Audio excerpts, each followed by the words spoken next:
E agora eu vou chamar para bater papo aqui com a gente o cara que foi o primeiro do canal, né? Foi o meu primeiro convidado no canal, porque ele topa as paradas também, então ele é cheio das ideias, quando a gente inventa uma ideia também, ele topa. Então ele é um que aceitou, foi o primeiro. Falei, Murilo, não sei nem como fazer, não sei como que eu vou fazer, não sabia editar ainda. Falei, nós vamos gravar. Pra vocês terem uma ideia, hoje em dia eu aprendi a editar vídeo. Mas no primeiro vídeo dele eu falava, Murilo, a gente não pode errar, porque se errar tem que começar do zero de novo, porque eu não sei cortar o vídeo no meio. Se errar tem que começar do zero, porque foi o primeiro vídeo realmente do canal. Depois eu fui aprendendo a mexer. E ele dispensa apresentações, né? Eu acho que todo mundo conhece, todo mundo gosta de ouvir, é a nossa principal referência aí quando a gente pensa em saúde intestinal. Então vou convidar aqui agora para bater papo com a gente meu amigo Murilo Pereira. Murilão, obrigado pela presença. Eu que agradeço o convite, agradeço pela confiança. E, bom, falar editado a gente já fala, né? Acho que é isso, né? É isso mesmo. Gata, Márcio, tá um frio aqui em Brasília. Um frio. Tá muito frio. Nossa Senhora! Em Brasília é quase o fim do mundo, cara. Já estão fazendo campanha do agasalho aqui, de cobertor e tudo. Nunca teve esse frio que tá aqui. Belo Horizonte também tá muito frio hoje, tá bem gelado. Tá fazendo 9 de noite, 9 graus, assim. Falo, gente, isso é para fazer lá em Porto Alegre, no sul, é pro sul, não é pra gente aqui 9 graus. 6 graus de manhã, cara, é algo incrível. Pois é. Bom, E aí, Murilo, queria agradecer. O Murilo sempre foi um parceiro. O Murilo sempre é uma das pessoas que mais me deram oportunidade. O cara, eu lembro minhas primeiras palestras lá no início, ele que me motivava, que incentivava, não sabia nem fazer nada, não sabia ainda começando a palestrar. Então, é sempre um prazer ter você aqui com a gente no canal. Eu que agradeço o convite, agradeço a todos que estão assistindo e que vierem assistir posteriormente, né? Então, agradecer a todos que acreditam no seu trabalho e também acreditam no meu. Eu sempre estou à disposição para esses eventos, essas participações, e pode sempre contar comigo, que você precisar. Vamos aí ao nosso tema, né? Fiquei super feliz quando você aceitou o tema para falar aqui, que é os pós-bióticos, que eu acredito muito nessa possibilidade atual, né? Essa possibilidade que não tinha anteriormente, que hoje nós temos, e que é possível, então, fazer com que as pessoas se beneficiem desses metabólitos ou desses fragmentos microbianos, que é aquilo que vem depois dos probióticos, né? E que, feliz ou infelizmente, né, a grande dimensão dos pós-bióticos aconteceu no ano de 2020, em um ano em que a prioridade do mundo não era a promoção de saúde plena, digamos assim, e sim correr atrás do prejuízo de um vírus, né? E por incrível que pareça, mesmo diante de tantas evidências, né, ninguém se preocupou em promover uma manutenção da imunidade inata, quando que o vírus não acometia as crianças e adolescentes que têm uma imunidade inata mais elevada. Então, por incrível que pareça, o que parece óbvio, muitas das vezes, fica num limbo de cegueira e que as pessoas não buscam isso, né? E foi em 2020 que nós tivemos essa possibilidade no Brasil. Então, eu fiquei super feliz de poder falar desse tema aqui na live, nesse evento, porque é uma oportunidade que nós temos hoje já no país e para promover melhora das células que revestem o nosso intestino, ativar as células que produzem hormônios nesse intestino, equilibrar toda uma resposta de macrófagos, de interleucinas, de citocinas não inflamatórias, digamos assim, ou até mesmo barrar a cascata inflamatória que é mediada por outros compostos. Então, hoje a gente já tem essa possibilidade. Fiquei super feliz aqui com a oportunidade. E eu falo assim, a gente até estava comentando no bate-papo anterior com a Vânia, que hoje em dia a gente entende, né, que precisa cuidar do intestino, a gente entende que é prioridade. E aí eu falo, né, a gente por muito tempo, a gente só ficava escutando probiótico, pré-biótico, simbiótico. E aí agora, mais recentemente, a gente começa a ouvir outros termos também, né? O paraprobiótico e o tema nosso aqui hoje que você propôs e que eu acho que é fantástico, porque realmente ainda tem muitas dúvidas, são os pós-bióticos, né? Então, assim, para definir o que são esses pós-bióticos, Murilo? Tá, então, acho que é legal, assim, a pergunta, né, a conceituação de tudo, né, a gente primeiro precisa diferenciar pré-biótico, probiótico, simbiótico e agora os pós-bióticos. Então, pós-biótico é uma nomenclatura dada a um grande grupo de compostos que podem auxiliar na saúde humana, digamos assim. Onde pré-biótico é um substrato, né? Essa é uma definição de 2017, é um substrato que, quando metabolizado por micro-organismos do trato gastrointestinal, confere benefício à saúde do hospedeiro.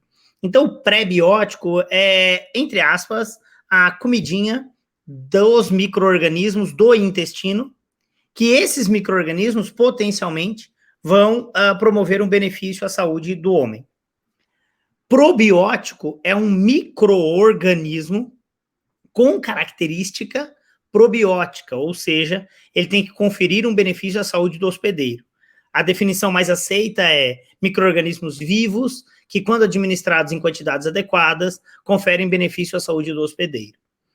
Já os simbióticos são aqueles nutracêuticos ou suplementos alimentares que, em uma mesma composição, tem pré-bióticos e probióticos. E o conceito é que eles atuam de forma sinérgica, o pré-biótico sendo metabolizado pela bactéria nativa do intestino e o probiótico conferindo uma competitividade com esses micro-organismos para promover o benefício à saúde do hospedeiro. Ponto. Então, falei 3 conceitos que podem ser confundidos: pré, pro e simbiótico. Já os pós-bióticos são metabólitos ou fragmentos microbianos, metabólitos produzidos por micro-organismos, não necessariamente no homem, podem ser produzidos in vitro. Então, são metabólitos produzidos por micro-organismos ou fragmentos de micro-organismos que, quando oferecidos ao homem, conferem benefício à saúde. Então, os pós-bióticos são os produtos derivados de micro-organismos que conferem benefício à saúde do hospedeiro, porque não necessariamente um produto produzido por uma bactéria vai fazer bem. O que é um pós-biótico é, levando a nomenclatura do probiótico, que é um micro-organismo que faz bem, o pós-biótico é um metabólito derivado de micro-organismos que, por sua vez, fazem bem à saúde do hospedeiro, ou fragmento de. Exemplo, um paraprobiótico.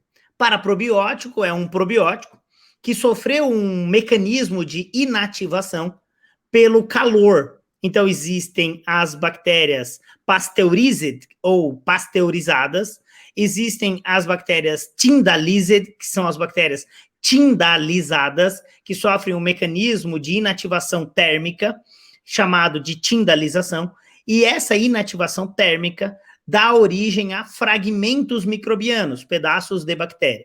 Então, eu posso afirmar que um paraprobiótico é um pós-biótico, porque ele é um pedaço de uma bactéria. Então, paraprobiótico é um pós-biótico. Mas um pós-biótico, por exemplo, que tem uma grande relevância para a saúde e uma definição científica, um arcabouço teórico científico muito forte, é o butirato, que é um ácido graxo de cadeia curta. E sempre existiu sais de butirato para prescrição oral. Só que o objetivo principal dele era fazer com que tivesse uma boa absorção, uma boa biodisponibilidade. E com essa boa biodisponibilidade, ele teria um mecanismo de ação sistêmico, e não necessariamente no próprio trato gastrointestinal, como é o mecanismo de ação dos pré-bióticos, probióticos e simbióticos. Então, o butirato, na sua forma de alimento, entre aspas, ele teria uma absorção rápida. No entanto, hoje nós já temos patentes de empresas que desenvolveram tecnologia para colocar o pós-biótico em uma camada chamada de microgrânulos que garante a esse ácido graxo uma não degradação pela lipase gástrica. Então, ele chega na forma de três moléculas de ácido graxo com um glicerol. É que, na verdade, é como se fosse isso, um triglicerídeo, mas ele é um glicerol com 3 moléculas de ácidos graxos de cadeia curta, com 3 butiratos. Então, você tem aí uma estrutura bioquímica, digamos assim, de um glicerol com 3 butiratos, que tem uma tecnologia para revestir isso, e ele não sofrer ação de degradação no estômago. Então, ele começa a ser liberado, atuando sobre os receptores do epitélio de intestino delgado e chegando até o intestino grosso, fazendo com que tenha uma nutrição do colonócito, que é o principal nutriente utilizado para a renovação do tecido do cólon, que é chamado de colonócito, é o butirato. E então esse butirato hoje é um pós-biótico, como os MAMPs também são pós-bióticos, e eles conferem um benefício à saúde do hospedeiro, que são inúmeros benefícios, né? Um deles é atuar sobre células enteroendócrinas, as células L. Essas células são células responsáveis pela produção de 2 hormônios, GLP-1 e peptídeo YY. Então, como nós temos um grupo de células que tem uma responsabilidade de produzir incretinas, que é assim que são chamadas, esses hormônios, elas têm um papel fundamental na proliferação de células beta, ela tem um papel fundamental na melhora da sensibilidade à insulina, um papel fundamental no cérebro, melhorando a plasticidade neural, porque ela melhora a fixação dos botões sinápticos, e o GLP-1 faz isso. Além disso, ele atua no núcleo arqueado, no cérebro, como um composto anorexígeno, diminuindo essa vontade de comer essa larica. E o butirato nas células de intestino grosso tem um papel incrível de inativar uma estona chamada de estona diacetilase, que é responsável pela mutação do colonócito e potencial ação de formação de células cancerígenas. Então, você tem uma apoptose de células cancerígenas induzida pelo butirato e uma inibição de estona diacetilase. E quando esse ácido graxo de cadeia curta é percebido por células dendríticas, nós temos toda uma cascata de sinalização de citocinas que promove uma diferenciação de células TREG e uma ação antagônica à cascata do NF-κB, e que, por sua vez, então, diminui a cascata pró-inflamatória. Então, é um produto que tem uma diversidade de atuação ao longo do trato gastrointestinal, inúmeras aplicabilidades, tanto em síndrome de Crohn, em saciedade, em manejo de dislipidemias, ou até mesmo em manejo de uma resistência à insulina, ou até mesmo no intestino grosso, pensando em doença inflamatória intestinal, síndrome do intestino irritável. E assim, eu vejo com muito bons olhos, sabe? Eu tenho umas frases, Márcio, que são muito conhecidas pelas pessoas que me seguem há muito tempo, e você, bom, eu já sou muito mais velho do que o Márcio, né? O Márcio foi meu aluno na pós-graduação, e desde aquela época eu já falava assim, né? Ouso dizer. E quando eu falava ouso dizer, eram coisas que eu achava, baseada num composto de informações que eu tinha lido e que me davam suporte para achar alguma coisa. E na época que eu dei aula para o Márcio, sei lá, 2012, 2013, eu falava assim, olha, ouso dizer que um dia teremos evidências que comprovem que os probióticos funcionam porque eles morrem. Probiótico bom é probiótico morto. E eu fui ridicularizado por isso durante muitos anos. Diziam, o cara é um retardado, ele manda botar o probiótico no chá quente, ele é louco, é proibido, isso é a única coisa que é contraindicada. E eu fui motivo de chacota muitas vezes. E eu dizia, olha, ouso dizer que isso ainda será publicado em um guideline, em uma organização, vão provar que o mecanismo de ação do probiótico é esse. Fato é que em 2017 nós tivemos uma publicação de uma Organização Mundial de Gastroenterologia mostrando o mecanismo de ação dos probióticos e dizendo que era efetivamente a partir dos fragmentos microbianos que induziam a barreira intestinal, o epitélio, não tinha nada a ver de colonizar o intestino.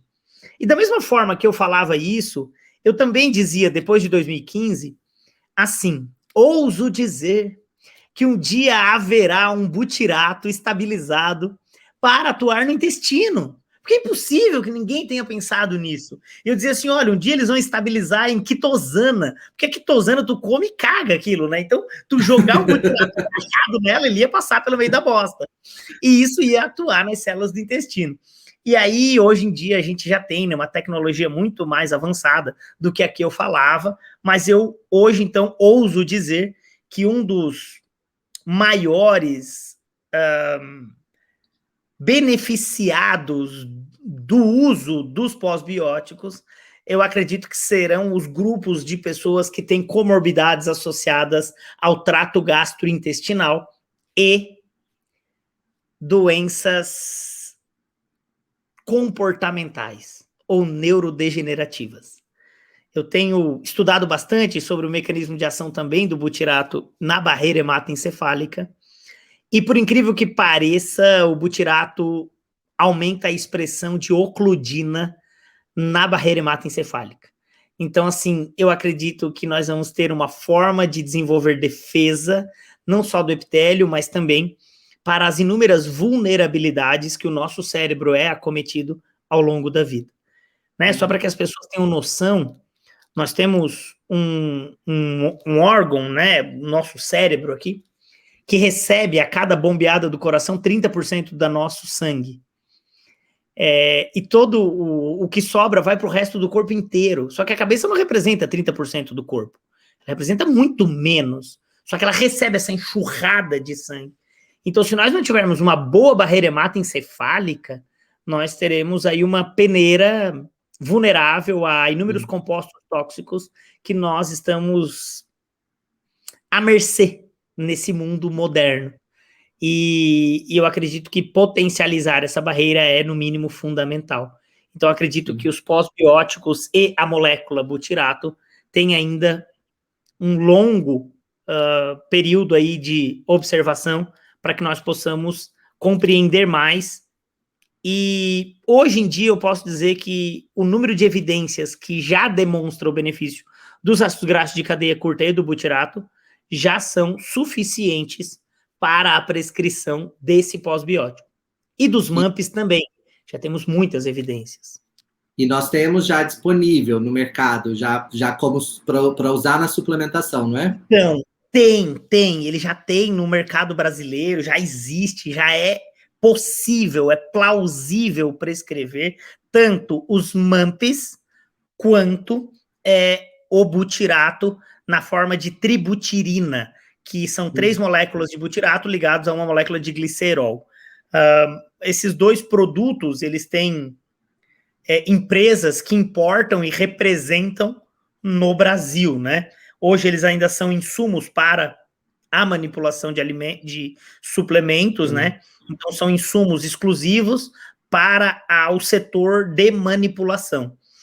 Um deles é chamado de Biomamp, e eles têm blends, né? São, acho que, 8 cepas já na característica tindalizada, na forma de MAMP, que já existe no mercado brasileiro, então são biomamps, assim que eles são chamados, e aí tem biomamps de Lactobacillus casei, biomamps de Lactobacillus acidófilo, biomamps de Lactobacillus raminosos, biomamps de Bifidobacterium bifidum, daí tem os nomes adequados, mas o nome comercial, digamos assim, é biomamp. MAMP vem da sigla padrão molecular associado a micro-organismo. E o pós-biótico de butirato, na forma de tributirina, ele tem um nome comercial chamado Core Biome, Core Biome, se escreve assim, core biome, e pode ser prescrito por nutricionistas, por profissionais, tanto os biomamps quanto o pós-biótico, porque é um ácido graxo, né? Um ácido graxo de cadeia curta, então não vejo absolutamente nenhuma restrição de prescrição, tanto dos biomamps quanto do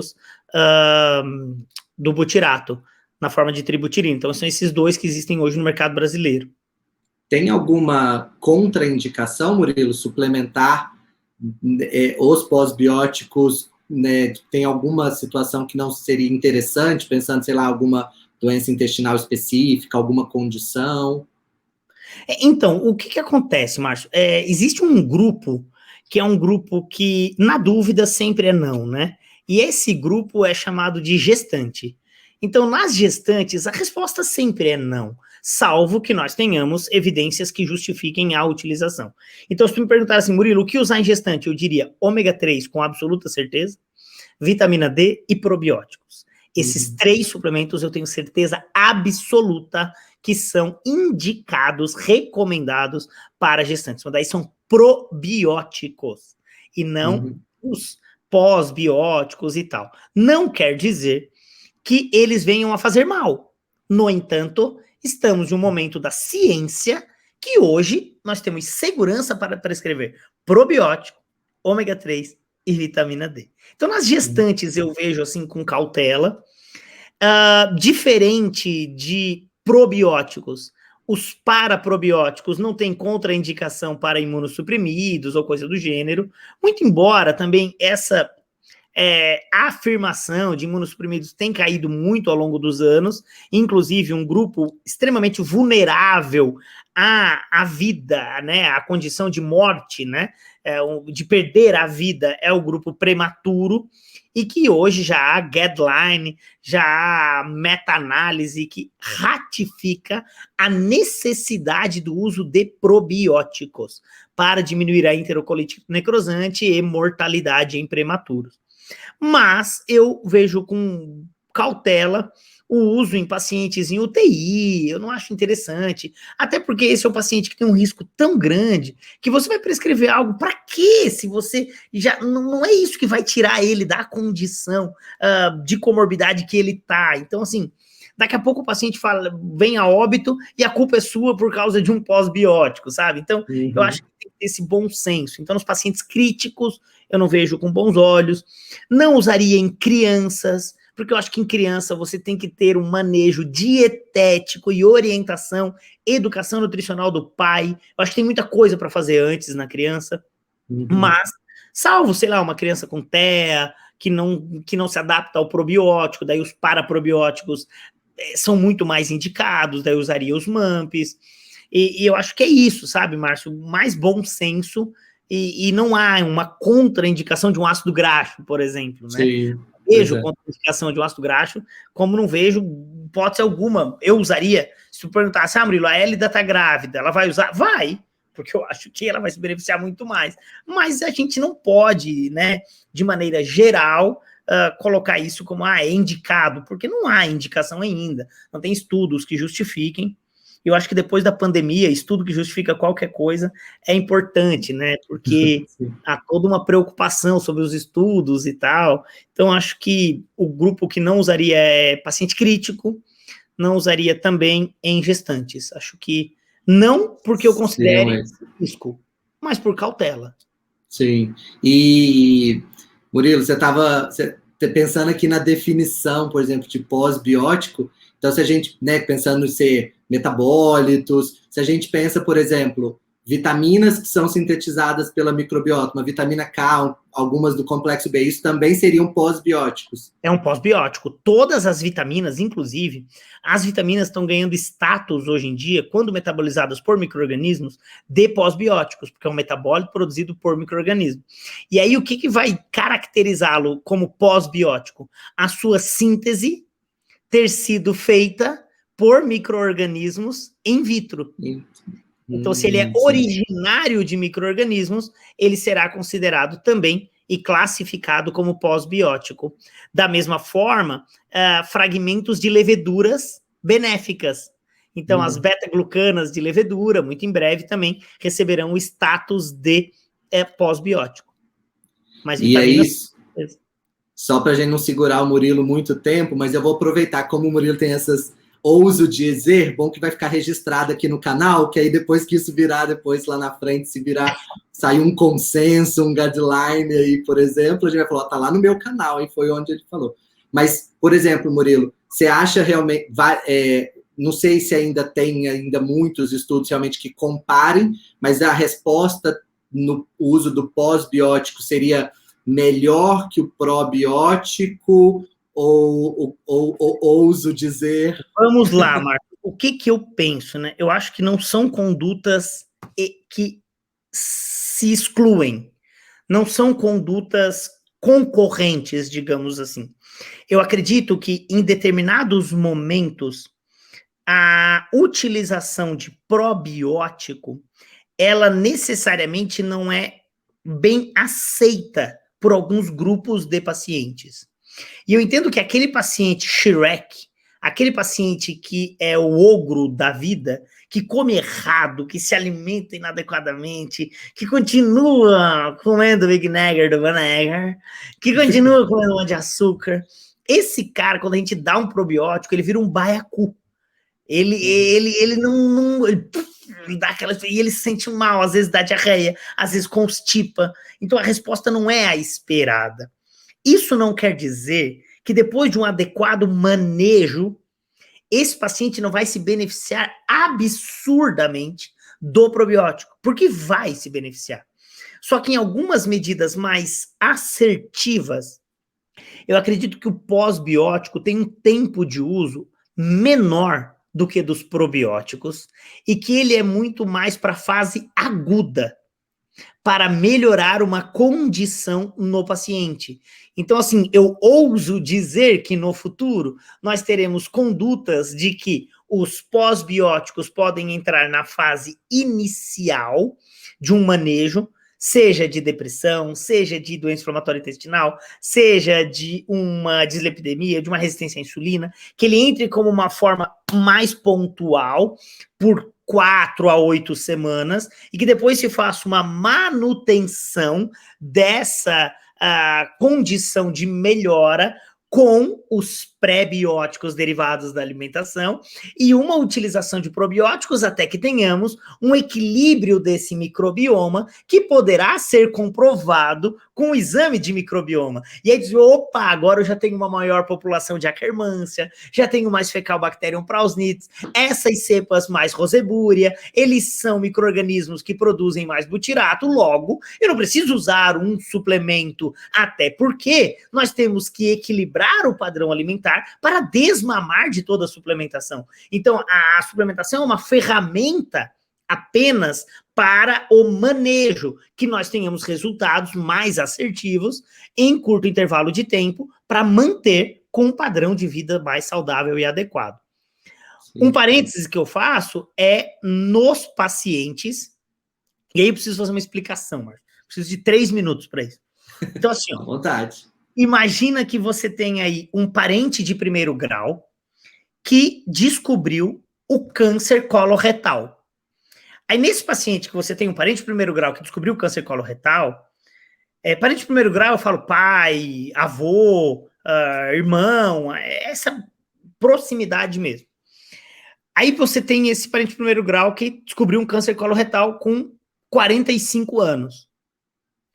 Você que tem 30 anos, já tem que ligar o alerta. Então você já tem que, alerta. Ele descobriu com 45, 10 anos antes da data do diagnóstico, na idade que a pessoa tinha, você já precisa fazer a sua colonoscopia. Então isso já é guideline de Procto, isso já está nos guidelines, ou 45 anos. Então o prazo de validade é ou 45 anos, ou 10 anos anteriores à data em que o seu parente de primeiro grau teve o diagnóstico de câncer coloretal. Aí vamos supor que você com 38 anos, porque o seu parente tinha 48 quando descobriu, você com 38 fez o seu exame. E no seu exame você já tirou pólipos que foram para a biópsia e que, por sua vez, apresentaram mutações, mas que foram removidos com margem de segurança. Logo, já está tudo bem. Você já está curado desse problema, porque foi tirado com margem de segurança, e por mais que na biópsia deu uma cagadinha, tá tudo certo. Qual é o meu posicionamento hoje? É que nesse camarada você tem dois argumentos. Um, chama síndrome do cagaço. O cara já teve um cagaço, porque ele tirou o negócio e ele já tá bem. Esse cara vai aderir ao plano alimentar. Ele vai fazer, porque ele teve o síndrome do cagaço.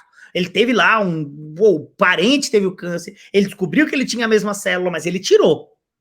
Nesse cara, eu usaria o butirato em doses de 150 a 200 miligramas crônico, porque vai aumentar a chance de apoptose, se vier a vir uma célula nova, ruim, e também inibe a estona-diacetilase, que é o gatilho para causar esse câncer. Então, ouso dizer que nos tratamentos profiláticos a longo prazo, para minimizar câncer coloretal, o pós-biótico de butirato será uma grande ferramenta. Dá vontade de ficar aqui um tempão ouvindo o Murilo, né? A gente não precisa nem ficar falando, a gente fica só deixando ele falar, porque o cara mas é que isso é tipo, é devaneios meus, sabe? Mas, pô, existe toda uma bioquímica para isso, né? Existe um paper que eu li ele pela primeira vez em 2013, ele foi publicado em 2013, mas ele fala de coisas da década, sei lá, de 40, chama Paradoxo de Warnenburg, ou Warnenburg, né? Acho que é Warnenburg. Esse paradoxo de Warnenburg já explica o mecanismo de ação pelo qual o butirato inibe a estona-diacetilase. Então, é um paper publicado na Nature de Gastroenterologia em 2013 e que já traz tudo isso, né? Então, tem um de 2020, lindíssimo, uma review espetacular que mostra o mecanismo de ação também do butirato, tanto nas células L quanto nessa resposta antagônica ao processo inflamatório, né? Então, eu acredito muito nisso e não acredito no butirato somente como pós-biótico. Acredito ele como um derivado da microbiota adequada, através de uma alimentação com comida de verdade. Você vai dizer, o Murilo veio fazer uma live para falar de um produto. Não, cara. Eu vim para falar de evidências e de possibilidades e também de manutenção da qualidade de vida. Murilo, o que promove isso hoje? O que é mais acessível são os probióticos. E a gente usa com muita frequência na minha casa, inclusive, porque a gente tenta manter esse estado de imunidade inata o mais ativo possível. Da mesma forma a vitamina D, da mesma forma a vitamina C, da mesma forma um complexo B, uma beta-glucana de levedura. Porque a gente tenta amarrar todas as formas de garantir a imunidade inata. Murilo, teus filhos têm quantos anos? Minha filha tem 8, meu filho tem 7. Murilo, quantas vezes eles usaram antibiótico? Eu não lembro. Nos últimos 3 anos, com certeza, não utilizaram. Murilo, mas como é que umas crianças não usam antibiótico por 3 anos? Nunca utilizaram. Posso dizer que nos últimos 5 anos não utilizaram. Então, assim, é muita coisa, né? É uma vida inteira quase, sem ter que fazer um tratamento mais intenso. Murilo, como é que tu segura a onda da imunidade deles? Com ômega 3, com vitamina D, com probiótico. Muitas das vezes, quando vai entrar numa fase mais crítica, como agora, a gente usa uma caloba para poder dar um up na imunidade deles.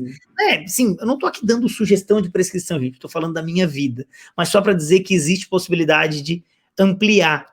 Então, quando eu falo do pós-biótico, parece, é o segredo da vida. Não, o segredo da vida são boas escolhas alimentares, qualidade de vida, estressar menos e praticar uma atividade física. Acho que isso é fundamental.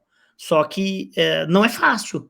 É difícil, a gente cai numa rotina que não é essa ótima, né? Mas precisa buscar essa rotina, principalmente da atividade física, para gerar um cansaço para o corpo, para gerar, dizer para as células que você está vivo. Então, acho que isso também é fundamental. E alguns suplementos aí auxiliam demais nisso, né? E acho que é isso, Márcio. Murilo, queria muito, muito agradecer sua participação aqui no canal, tenho certeza que todo mundo adorou, os comentários no chat ali não param, né? Todo mundo é fã do Murilo, então queria muito agradecer a sua participação, obrigado por ter topado. Falei, uma forma de comemorar um ano do canal, vamos chamar quem veio primeiro também, né? Obrigado, Então, eu que agradeço. é sempre um prazer ter você aqui com a gente. Márcio, então assim, do presente, né, que você até perguntou se eu me importava, eu não me importo, né, acho que o Márcio já recebeu uns 3 livros desse, porque o Márcio é professor do nível 2, ele é aluno do nível 1, ele é colaborador do nível 1, porque ele colabora demais quando eu vou montar os materiais e tal, então eu sempre falo dele. E aí ele me perguntou o livro. Esse livro é um livro super legal, uma leitura super simples. Eu espero que quem ganhe aproveite os conteúdos. Tem um capítulo só sobre manejo aqui de intestino, de como avaliar, né? Como é de sinais e sintomas, como avaliar o cocô. Então tem um capítulo só sobre isso. Tem a escala de Bristol aqui. A escala de Bristol ganhou um status agora em 2021, porque ela foi publicada no Guideline de manejo da doença inflamatória intestinal como uma das formas de monitorar a doença. Então, assim, é um sinal e sintoma que já é falado há muitos e muitos anos pela VP. Eu acho que quem trouxe isso para o Brasil foi a VP, né, que é a nossa origem, minha, do Márcio e de muitos outros, acho que de todos que estiveram aqui no dia de hoje, e que dá esse know-how, sabe? E sempre diziam, meu Deus, esse povo aí presta atenção até na bosta. E eu posso dizer que eu só presto atenção na bosta, né? O livro vai dar essa possibilidade de interpretar os sinais e sintomas, e que também, com a contribuição da doutora Denise Carreiro, tem toda uma explicação sobre sinais e sintomas de déficit de vitaminas e minerais, de sensibilidade alimentar, de alergias alimentares, de síndrome fúngica, por incrível que pareça, ela também colocou aqui uma sementinha já sobre os sinais e sintomas relacionados a isso.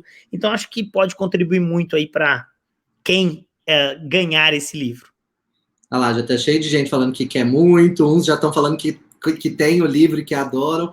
E realmente, né, não tinha como. Murilo e Denise, né? A gente sempre fala muito da Denise. Eu conheci a nutrição funcional com a Denise, né? Então, meu recém-formado, meu primeiro curso foi um curso dela. Eu falei, eu preciso aprender isso aí, fui para pós, porque é fantástica. Então, Murilo, queria agradecer. Vamos lá, eu só queria agradecer aqui a Denise e dizer que ela é sim a referência para todos nós, né? Eu acho que a Denise, a Valéria e a Lenita, elas plantaram sementinhas aí, que são sementinhas que deram frutos, né? Então hoje a gente pode dizer que nós somos as sementinhas da Denise, da Valéria e da Lenita. Eu sempre gosto de incluir a Lenita, porque ela é um amor, né? Eu dizia que eu era filho dela, porque aquele carinho, ela conseguia pedir silêncio, dizendo amores. Então eu tenho um carinho muito grande por ela. Acho que foi ela que me deu o start para emagrecer, né? Bom, a grande maioria aqui nem deve saber, né? Já tô tão velho que ninguém nem deve saber. Mas eu, quando dei aula pro Márcio pela primeira vez, certo? Quando eu cheguei para dar aula, eles pensaram, meu Deus, o que esse gordo faz aqui, né? Porque eu pesava, sei lá, uns 100 quilos na época, mas eu já tava magro, porque antes eu pesava 120. E aí hoje eu me mantenho aqui com 80, 85, que ainda não é tão bom assim, mas espero um dia conseguir me manter em 78, 77. Mas tá bom também. Não, mas é isso, eu falo, a gente vai aprendendo, né, e vai mudando, né, o Murilo me deu aula realmente lá, deve ter sido 2012, 2013, Murilo, então tem muito tempo. Mas aqui, ó, não vou te segurar mais tempo, queria agradecer a sua presença aqui, brigadão, tenho certeza que todo mundo adorou, vou fazer os sorteios aqui agora, tenho certeza que alguém vai ganhar aí um livro e vai ficar feliz da vida. Perfeito. Mas brigadão, viu? Ajuda aí pro sorteio, estou à disposição. Beleza. Não, mas aqui tá tranquilo. Vou fazer o sorteio aqui, vou mostrar para eles na tela. Show. Então tá. Tá bom? Então, obrigadão, viu, Murilo? Beijo no coração e muito obrigado pelo convite. E é isso. Fiquem com Deus e até um próximo encontro, que espero que muito em breve seja presencial. Isso mesmo. Aí, pessoal, ó, a gente tá vendo que a gente está falando da importância do intestino, né? Eu agora, como aluno do Modulação Intestinal 1, posso afirmar, faz o curso porque muda suas condutas e muda sua forma de atender os pacientes. Eu acho que é um dos cursos realmente aí que vale muito, muito a pena. É um investimento para a vida, né? Para pessoal e profissional. Então, indico de olhos fechados. E daqui a pouco vem novidade aí, Márcio, mas isso ainda é spoiler, né? Então, spoiler a gente só deixa assim, mas muito breve vem novidade, né? O CFN criou novas áreas de formação, E com essas novas áreas de formação aí, me senti na obrigação, porque tem uma área de formação que é nutrição clínica em gastroenterologia.